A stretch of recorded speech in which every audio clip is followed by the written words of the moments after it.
성벽을 재건하라 라고 하는 말씀으로 계속해서 느헤미야서를 묵상하고 있습니다. 성벽은 외세 침략으로부터 성과 그곳에 거하는 주민들을 보호하기 위하여 성을 중심으로 벽을 쌓는 일입니다. 하지만 예루살렘 성벽은 단순히 성을 보호하는 것을 넘어서 거룩함을 보호하기 위하여 쌓는 벽입니다.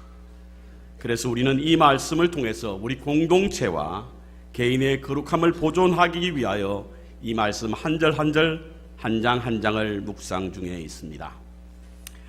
3장부터 시작된 성벽은요, 참여하는 사람들의 헌신과 탁월한 리더십을 가진 느헤미야를 통하여 무리 없이 잘 진행되어 가고 있었습니다. 하지만 이렇게 진행될 때는 꼭 어려움이 찾아오지요. 어려움에는 두 가지 어려움이 있습니다. 하나는 외적으로부터 오는 어려움이 있고요, 다른 하나는 내적으로부터 오는 어려움입니다. 외적으로부터 오는 어려움은 방해꾼들로 말미암아 생기는 것인데요, 하지만 내적으로부터 오는 어려움은 공동체에 발생하는 여러 가지 갈등과 분쟁으로 말미암아 생기는 어려움입니다. 그런데 이 둘 가운데에 더 힘든 것은 사실은 내부로부터 오는 어려움입니다. 외부로부터 받는 어려움은요, 때로는 피할 수 없는 그런 전쟁을 치러야 하고 심지어는 생명의 위협을 받기도 하지만, 다른 한편으로는 공동체의 결집을 가져오는 연합의 효과가 있기 때문에 공동체를 든든하게 만들기도 합니다. 저희들이 지난주에 그 4장에서 산발랏, 도비야, 그리고 아라비아, 암몬, 아스도 사람들이 연합해서 침략하려고 할 때에 백성들이 똘똘 뭉쳐서 성벽을 보호하며 쌓았던 일들이 우리가 생각나지 않습니까? 그래서 그들이 무장하였고 그 원수들, 방해꾼들이 감히 오판하지 못하도록 만들었던 것을 통해서 알 수가 있습니다. 그런데 내부로부터 오는 어려움은요, 공동체가 사분오열의 위기에 빠질 수 있고 치리멸절함으로 말미암아 매우 위험한 상황에 빠질 수가 있습니다. 전쟁의 역사를 봐도 그렇습니다. 외세 침략보다 내전이나 혹은 내부로부터 오는 내란으로 말미암아 생기는 그런 전쟁이 훨씬 더 끔찍하고요, 훨씬 더 많은 희생자를 내고요, 훨씬 더 많은 어려움을 겪게 됐던, 피해를 겪게 된 것을 통해서 우리는 알 수가 있습니다. 그래서 악한 세력은 할 수만 있다면 내부로부터 들어와서 내부 문제를 일으킴으로 우리의 공동체를 허물려고 할 때가 많이 있다는 사실인 것입니다. 오늘 본문 말씀은 이 성벽 안에서 있었던, 그러니까 곧 공동체 내부에서 일어난 문제를 다루고 있습니다. 시간이 많지 않아서 1절부터 읽질 않았습니다. 6절부터 13절을 읽었는데요, 마지막 절까지 함께 묵상을 해보면 내용은 이렇습니다. 5장 2절부터 4절에 보면 어떤 사람의 원망의 소리가 나에게 들렸다. 다시 말씀드리지만 느헤미야는 지금 느헤미야 1인칭으로 이 말씀을 써내려가고 있기 때문에 나라고 하는 것은 느헤미야를 말하는 것입니다. 느헤미야에게 백성의 원망 소리가 들렸습니다. 그 대상은 누구냐면 바로 1절에 보면 그들의 형제인 유다 사람들이었다, 이렇게 말씀하고 있습니다. 성벽 재건으로 인해서 일을 하지 못함으로 먹을 양식이 없었는데 유다 사람들이 그 틈을 타서 그 때를 놓치지 않고 양식을 팔아서 많은 이익을 보게 되었다는 거예요. 유다 사람들은 이익을 보았을지 몰라도 그곳으로 말미암아 그곳에 있는 많은 공동체의 사람들은 생활이 점점 더 피폐해져 가기 시작했고, 그래서 양식을 구하기 위해서, 그리고 세금을 바치기 위해서 밭과 포도원, 집까지 잡히게 되었고 심지어는 자식들까지 종으로 팔게 되었다는 사실인 것입니다. 그런데 더 큰 문제는 그것을 해결할 방법이 없다는 거예요. 그래서 원망과 갈등의 소식이 느헤미야에게 들려졌습니다. 유대인들은요, 대금업이 발달되었습니다. 그래서 금융가에 보면, 은행이나 금융 쪽에 보면 유대인들이 참 많지요. 금융계 전설의 가문으로 알려져 있는 로스차일드 가문도 사실은 유대계지 않습니까? 독일 사람이긴 합니다만, 이런 이제 성경에서 비롯되었다고 저는 보는데요, 성경에도 이 대부에 관해서 많은 말씀들이 나오고 있습니다. 심지어 고리대금까지 또 이 성경에서는 기록되고 있는데요.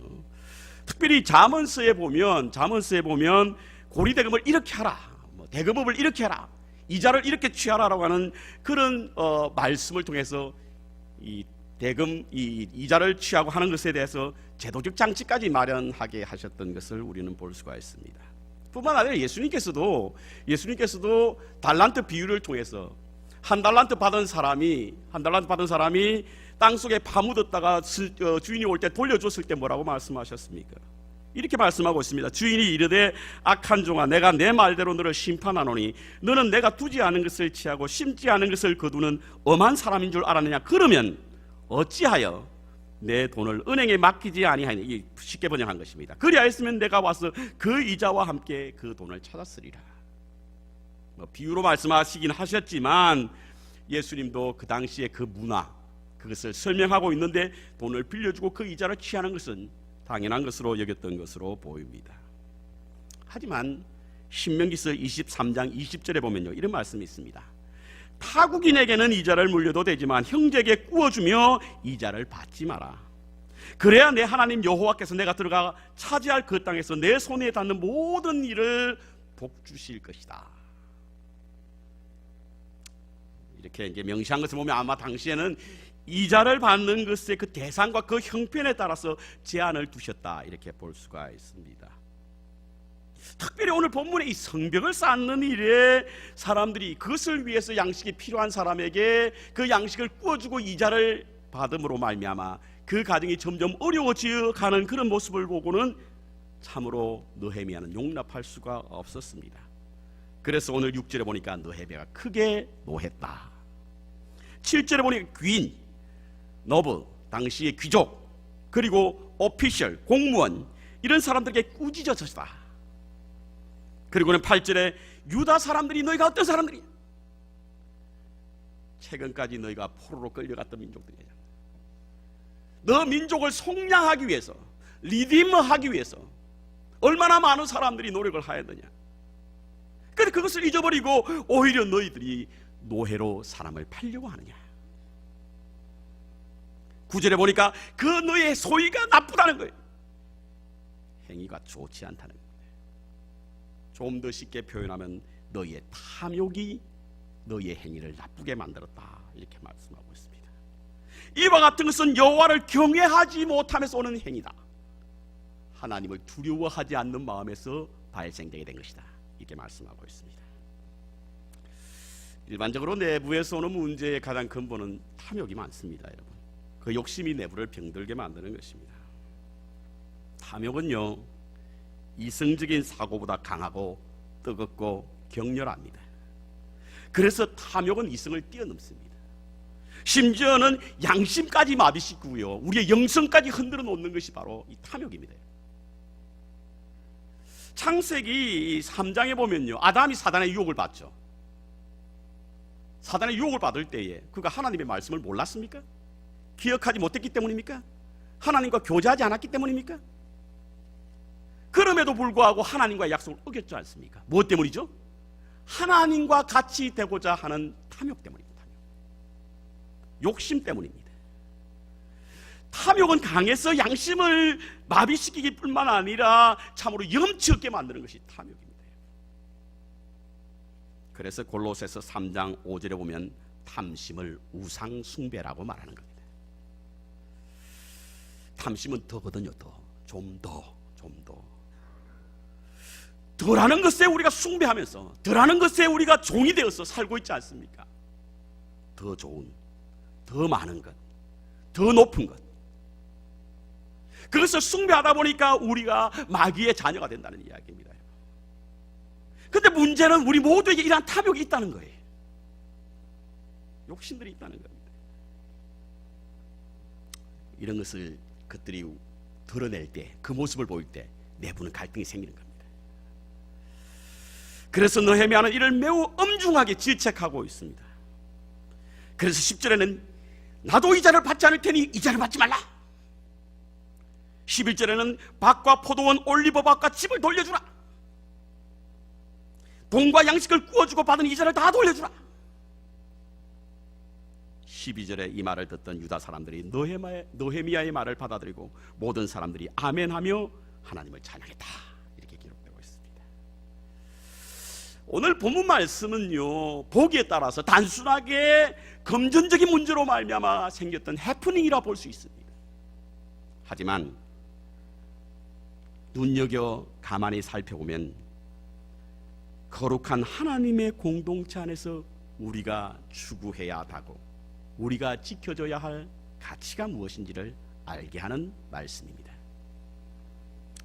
에스겔서 18장 5절에 보면요, 사람이 만일 의로워져서 정의와 공의를 따라 행한다고 할 때에, 이 말씀을 바꿀 수 있습니다. 만약 너희들이 의로워져서 정의와 공의를 따라 행한다고 할 때에 17절에 18절은 뭐라고 말씀하고 있냐면 사람을 학대하지 말며 빚진 자에게 저당물을 돌려주며 강탈하지 아니하며 줄인 자에게 음식을 주며 벗은 자에게 옷을 입히며 별일을 위하여 구워주지 아니하며 이자를 받지 아니하며. 이것이 하나님의 공의를 행하고자 하는 너희가 지켜야 할 것이라는 거예요. 자신의 부나 혹은 어떤 권력을 가지고 어렵고 힘든 사람들을 착취하지 말라는 거예요.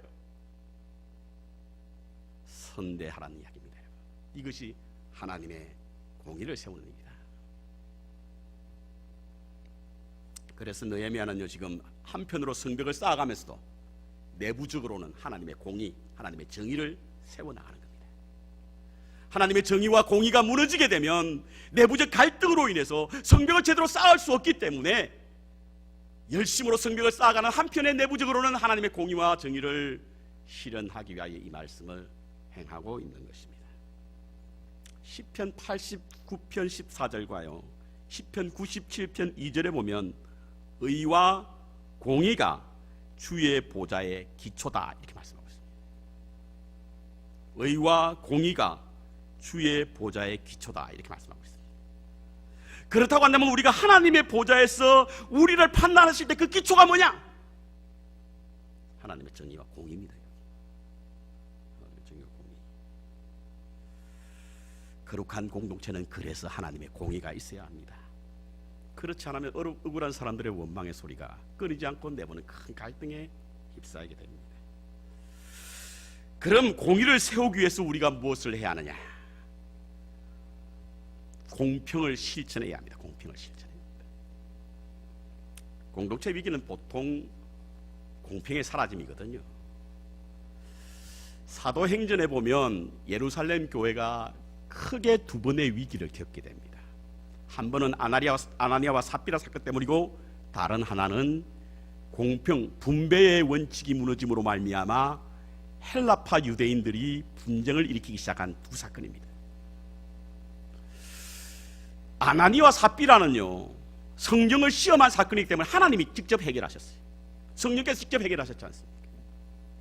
그렇지만 분배에 관하여 불평을 가진 사람은 초대 교회 예루살렘 교회가 초대 7집사를 세워서 그 문제를 해결하게 합니다. 그런데 놀라운 사실은 그 문제를 해결하고 나니까요 제사장들이 사도행전 6장에 보면 많은 제사장들이 믿게 되었다 이렇게 이야기하고 있어요. 많은 유대인 제사장들이 믿게 되었다는 거예요. 무엇을 의미합니까? 이 제사장들이 하는 일은 대개는 그런 가난한 자에게 구제하는 사역을 하는 사람들이 제사장들이거든요. 이 제사장들이 보니까 기독교 공동체가 처음에 볼 때는 이단으로 보았는데 그들이 실천하는 분배 정의를 보니까 이건 뭔가 우리가 생각하는 것과 달랐다는 거예요. 자기네들이 오랫동안 해왔던 것보다 전혀 다른 모습으로 공평을 실천하는 모습을 보고 그들이 기독교에 대한 생각이 바뀌었어요. 그래서 그들은 기독교로 많이 개종되었다는 거예요. 이것이 초대 교회의 폭발적인 어떤 성장의 요인이 되었다라고 하는 사실인 것입니다. 그렇습니다. 공평이 살아있을 때에 하나님의 공의가 실현되는 것입니다. 그런데 공평을 잘못 이해하시는 분들이 계신 것 같아요. 여러분, 공평은 평등이 아닙니다. 여러분, 평등과 공평은 다릅니다. 평등은 모든 사람에게 똑같이 주어지는 것이 평등입니다. 예를 들어서 투표, 주권은 평등이잖아요. 신체, 종교, 자유 등 모든 것은 공의가 아니라 이러한 공의는 다 평등이다. 평등. 그러나 공평은 좀 다르죠. 똑같은 자리에서 출발하는 것은 평등일지는 몰라도 공평은 아닙니다. 우리 아이들이 잘하는 말 가운데에 unfair하다란 말 많이 들어보셨죠? 뭐 하면 unfair하다는 거예요. unfair하다. 왜 unfair한가 봤더니 오빠는 용돈을 많이 주고 자기는 적게 준다는 거예요. 왜 그 불공평하다는 이야기입니다. 그런데 그게 불공평해요? 고등학교 다니는 아들과 초등학교 다니는 딸에게 주는 용돈이 똑같아야 공평입니까? 달리 주는 것이 공평입니다. 박태환 선수와 제가 자유형 시합을 한다고 생각해 보십시오. 똑같은 자리에 출발하는 게 공평입니까? 아닙니다. 다른 자리에서 출발하는 것이 공평입니다. 그래서 공평은 철저하게 배려와 관대한 마음이 묻어있는 것이 바로 공평이에요. 공평은 물리적이고 산술적인 계산에서 비롯된 어떤 크기가 아니라 마음에서 비롯된 무게라고 할 수가 있습니다. 여러분 누가복음 15장에 한번 보십시오. 15장. 탕자의 비유 잘 아시잖아요. 둘째 아들이 집을 나서서 아버지가 가져간 재산을 다 팔고 거지가 되었어. 종이 되어서 돌아왔습니다. 근데 큰아들이 볼 때에 큰아들이 밭에 일을 하러 갔다가 집 근처로 돌아올 때 음악 소리가 들린단 말이에요. 잔치 소리가 들리는 거예요. 아니 이게 무슨 소린가 하고 종에게 물었습니다. 그랬더니 그 집에서 달려나온 종이 말하기를 당신의 동생이 죽었다가 다시 살아났다라고 해서 방탕한 삶을 살다가 다시 돌아왔는데 그것을 기뻐하여 아빠가 잔치를 베풀어 주는 것이다. 이렇게 이야기해요. 그때의 큰아들이 뭐라 그럽니까? unfair하다고 하는 거예요. unfair하다. 아니 어떻게 이럴 수가 있느냐고 말이죠. 나와 내 동물을 위해서는 염소 새끼 한 마리도 잡아주지 않더니 아버지의 재산을 창기와 놀아나서 방탕한 데 사용하고 돌아온 아들을 어떻게 살찐 송아지를 잡아서 잔치를 베풀 수 있느냐 이겁니다. 여러분 어떻습니까? 불공평합니까? 불평등할지는 몰라도 불공평하지는 않습니다. 왜? 아버지의 말씀을 한번 들어보십시오. 예, 너는 항상 나와 함께 있으니 내 것이 다 내 것이다는 거예요. 너는 모자람이 없다는 거예요. 부족함이 없다는 겁니다. 하지만 내 동생은 어떠냐는 거예요. 만약에 내 동생이 내가 받아주지 않으면, 내가 잔치를 베풀고 사람들에게 내 아들이라고 말하지 않으면 평생 동안 너의 아들은 종으로 살아갈 수밖에 없어요. 내가 받아주지 않으면 내 동생은 평생 동안 사람들의 손가락질 받으며 종이 될 수밖에 없는데 그 아들을 받아주는 것이 불공평하냐 이겁니다. 공평은 그렇습니다. 산술적 크기가 아니라 마음의 무게입니다. 마음의 무게. 송명익 씨가 쓴 나라고 하는 곡 아시죠? 나 가진 재물 없으나 나 가진 지식 없으나 나 남에게 있는 건강이 있지 않으나. 저 사진은 상당히 조심해서 뽑았습니다. 왜냐하면 초상권에 문제가 될 수 있을 것 같아요. 국민일보에 나온 사진을 뽑았습니다. 이 송명희 시인은 태어날 때부터 중증 내성 장애인으로 태어났습니다. 자기 혼자서 몸을 제대로 가누기도 힘든 그런 사람이었습니다. 그러니 여러분, 기회가 있어서 학교 공부를 할 수 있었겠습니까? 나가서 일을 함으로 재산을 모을 수 있었겠습니까? 아무것도 할 수 없었어요. 그래서 그는 스스로, 이 여인은 스스로 나는 아무것도 없다는 거예요. 평범한 사람들이 가지는 재산도, 일반적인 사람들이 가지는 지식도, 그리고 모두에게 주어졌던 건강도 내게 없다는 거예요. 그럼에도 불구하고 그가 어떻게 공평을 노래할 수 있을까? 그가 어떻게 나는 하나님의 공평을 노래할 수 있을까? 공평하신 하나님이 나 남이 가진 건 나 없지만 공평하시 하나님이 나 남이 없는 것 같게 하셨네. 남이 없는 것이 무엇입니까? 남이 가지지 못한 것이 무엇입니까? 하나님의 마음의 무게를 가졌다는 거예요. 자기를 돌보시는 하나님의 마음의 무게를 가졌다는 거예요. 그러니 그러한 환경 속에서도 하나님의 공평을 노래할 수 있었던 것입니다. 하나님의 마음은 평등이 아니라 공평입니다. 이 공평이 실현되는 곳에 하나님의 거룩한 보좌의 기초가 되는 하나님의 정의와 공의가 실현될 수 있는 줄 믿습니다. 우리 교회도 많은 분들이 평등이 필요해서가 아니라 공평이 필요해서 오시는 분들이 있습니다. 왜 우리와 똑같이 대하지 않을까라고 하지 마시기 바랍니다. 왜 똑같이 평등하게 대하지 않느냐로 말하지 마시기 바랍니다. 어쩌면 어떤 사람에게는 하나님의 마음의 무게가 더 필요하신 분이 계셔요. 그들에게 하나님의 공평을 실현할 때 비로소 우리 공동체는 하나님의 공의가 실현될 수 있는 줄 믿습니다.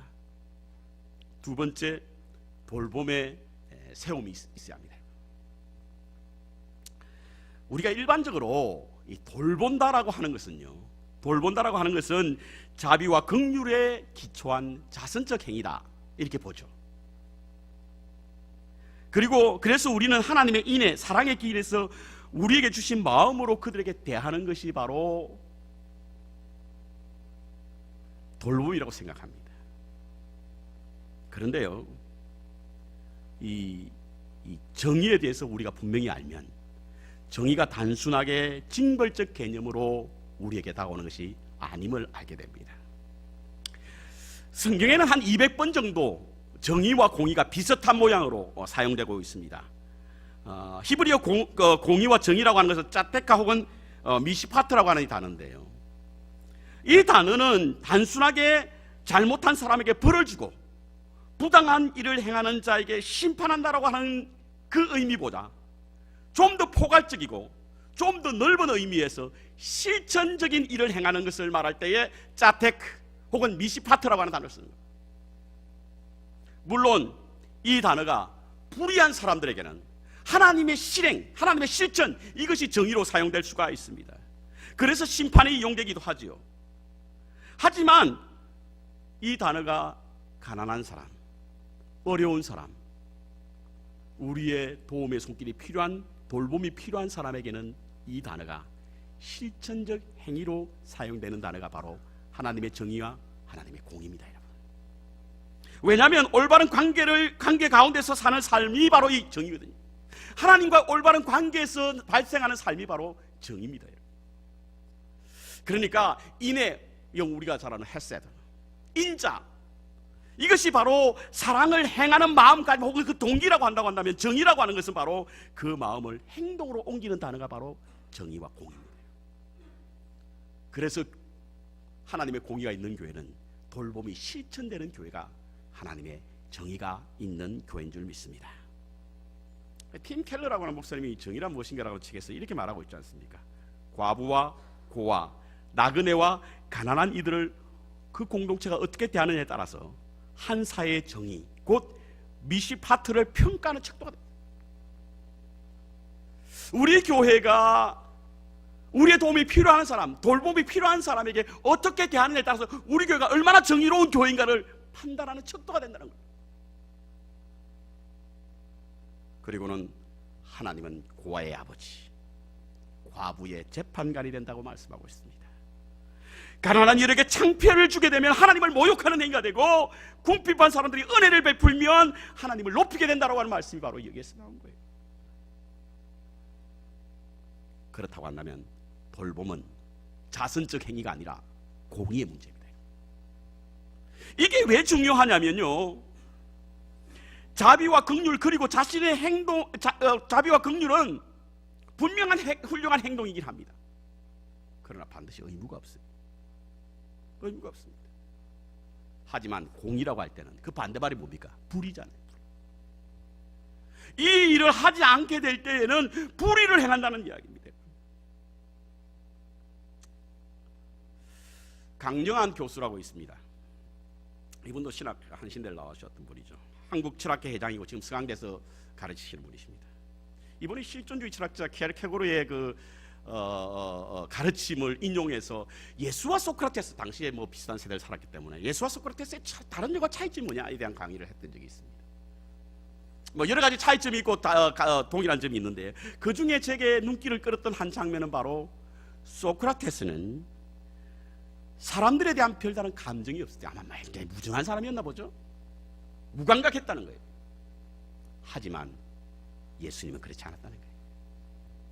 그래서 예수님의 말씀 가운데는 민망히 여기셨다, 불쌍히 여기셨다 라고 하는 성경 구절이 많다는 사실인 거예요. 여러분, 적어도 우리가 예수님의 제자라고 한다고 한다면 이러한 예수님과 같은 마음을 가져야 되지 않겠습니까, 여러분?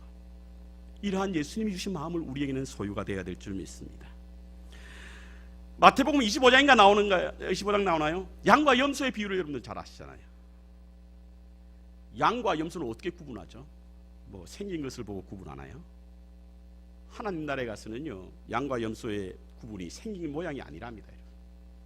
어떻게 행했느냐, 어떻게 돌봤냐는 거예요.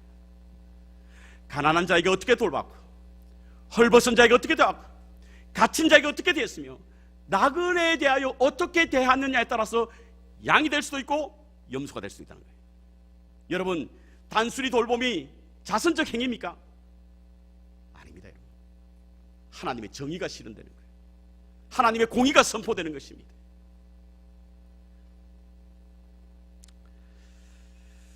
우리는 이를 위해서 자기 희생이 필요합니다. 오늘 읽지는 않았지만 느헤미야 5장 14절 이후에 보면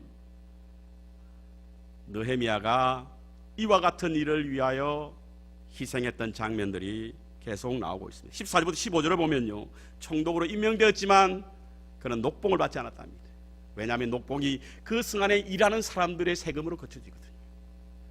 뿐만 아니라 16절부터 18절에 보면 타국에서 어떤 손님이 오면 자기를 대접해야 하는 것, 예를 들어서 소 1마리, 살찐 양 6마리, 닭도 많이 준비되고 철을 따라서 포도주도 준비해, 그것도 하지 말라는 거예요. 백성들의 일한 무리를 하지 않았습니다. 그리고는 마지막 절에 뭐라고 이야기합니까? 19절에 이러한 자기의 희생을 누구에게 갚아달라고요? 하나님께 갚아달라고요. 하나님이여, 내가 이 백성을 위하여 행한 모든 일을 생각하시고 내게 은혜를 베풀어 주옵소서.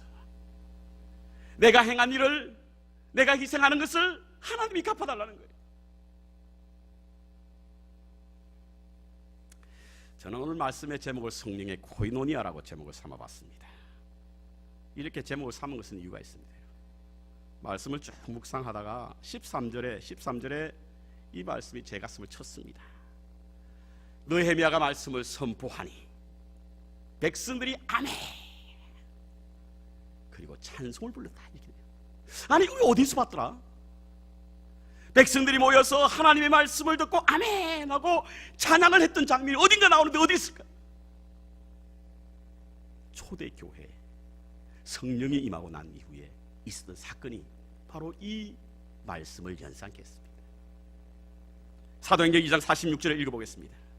날마다 마음을 같이하여 성전에 모이기를 힘쓰고 집에서 떡을 떼며 기쁨과 순전한 마음으로 음식을 먹고 하나님을 찬미하니 온 백성들이 칭송을 받았다. 너무 감동적인 이야기 않습니까? 너무 마음을 뭉클하게 만드는 이야기 아니에요?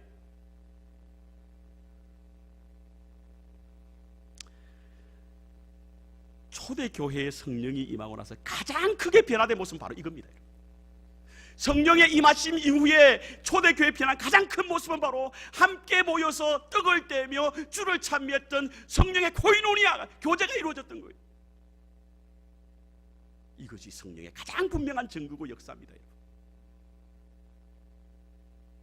모든 인종과 성, 언어와 문화, 신분을 초월해서 진정한 교제가 이루어지는 것, 성령께서 하나 되게 하심을 힘써 지키기 위하여 서로 교제하는 성령의 코이노니아.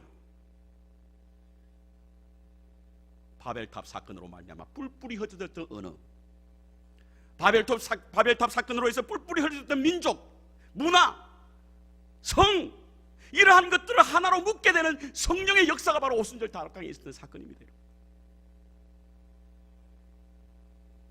그들의 시작은 비록 떡을 떼는 것부터 시작했습니다.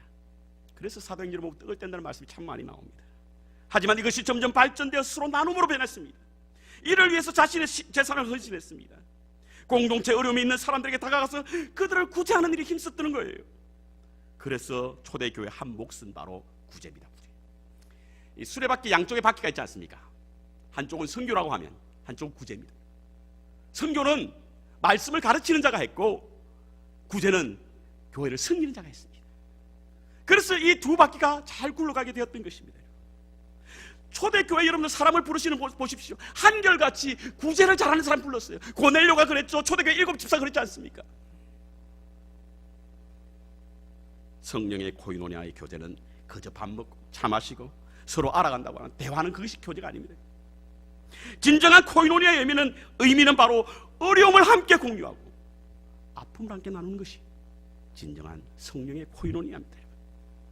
우리가 일반적으로 하나님의 정의 혹은 공의를 말할 때 자연주의 신학자, 자유주의 신학자 이들이 외치는 거지 복음주의 교회는 하는 게 아니라, 물론 일부 질낮은 설익은 좀 더 세속적인 말을 하면 싸가지 없는 진보주의자들이 이것이 자신들의 전유물이라 생각하고 그것을 말하는 사람들이 있지만, 여러분 돌봄과 공평은요 가장 복음적인 그런 믿음의 실전적 행위입니다. 왜? 초대교회 성령이 임했을 때, 교회가 가장 뜨거웠을 때에 그때 일이 이루어졌거든요. 그때 일이 이루어진 겁니다. 물론 가난은 나라도 해결하지 못한다는 말이 있습니다. 우리가 가난 자체를 해결할 수 있는 것이 아닙니다. 하지만 성도의 어려움을 함께 공감하고 어려움에 벗어날 수 있도록 해야만 교회의 진정한 코이노니아는 이루어지는 줄 믿습니다. 여러분, 어떤 분은 잘 사는데 어떤 분은 고통스러워하는 것이 코이노니아가 이루어질 수 있겠습니까?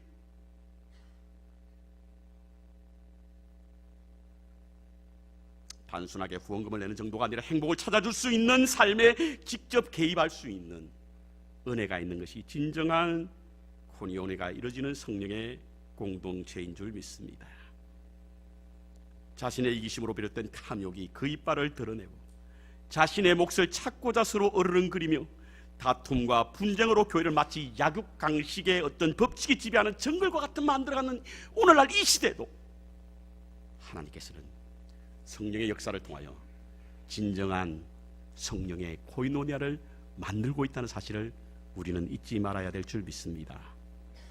하나님은요 우리를 부유한 삶이 아니라 거룩한 삶으로 부르셨습니다. 그렇다고 한다면 우리가 누리는 부유를 거룩으로 바꿀 수 있어야 하고, 그래서 거룩한 삶을 완성해야 됩니다. 그러기 위해서는 탐욕을 벗어야 합니다. 탐욕을 벗어내는 일은 공입니다. 하나님은 예레미야서 9장 23절부터 24절까지 이렇게 말씀하고 있습니다. 지혜로운 자는 그 지혜를 자랑하지 말라. 용사는 그 용맹을 자랑하지 말라. 부자는 그의 부함을 자랑하지 말라. 자랑하는 자들은 이것을 자랑할지니 곧 명철하여 나를 아는 것과 나 여호와는 사랑과 정의와 공의를 땅에 행하는 자인 줄 깨닫는 것이라. 나는 이 일을 기뻐하노라. 여호와의 말씀이니라. 교회는 세상에서 가장 후한 공동체가 되어야 합니다. 공평과 돌봄이 실현됨으로 하나님의 공의가 세워질 때 비로소 사람들은 교회를 통해 하나님의 은혜의 온도를 체험할 수 있습니다. 우리 만백성 교회가 세상에서 가장 아름다운 성령의 코이노니아를 실현해가는, 세워져 나가는 교회가 되기 위해서 여러분들의 아름다운 헌신으로 공평이 실천되고 돌봄이 세워지는 은혜가 있는 교회가 되시기를 주님의 이름으로 축원합니다.